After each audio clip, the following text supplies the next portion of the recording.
Kathy Moorhead-Thiessen, and I am a team member of the Iraqi Kurdistan team of Christian Peacemaker team.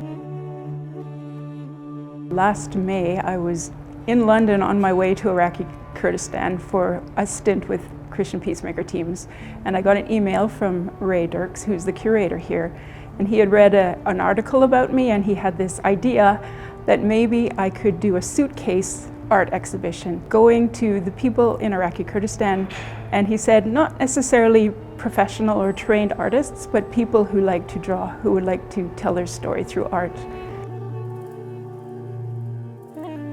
My name is Shoresh Kurd Palani, a Masters of Peace and Conflict Studies student at the joint program of U of M and U of W.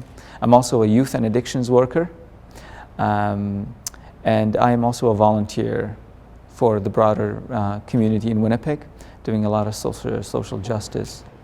First thing comes to my mind is the stories of resilience, the stories of creativity, skills, the stories of human endeavor to defend and preserve life. These are stories of people that have been almost abandoned by our collective will and by the political powers of our world.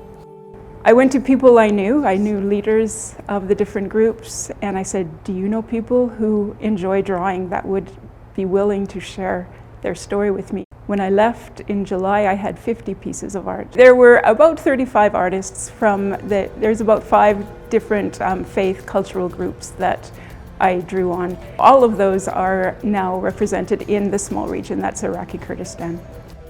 I can relate to these events because of being somebody who has experienced life under brutality of regimes such as the former Iraqi regime. But also I relate to this because these are people that share a common story of resilience, but also a common destiny of living free, living autonomously and democratically. What touched me the most was that I was able to see through their art, through their eyes, of situations that nobody else was there except them. There is so much hope, there is so much creativity and beautiful resolve for peace and for justice and democracy. We just need solidarity from outside. People need solidarity from around the world, like Canada, like our government's response to the humanitarian crisis, to the fight against ISIS, creatively, not maybe through airstrikes, but through building projects and helping women to raise their own voices and build beautiful societies, construct a new society, fight against patriarchy, local patriarchies.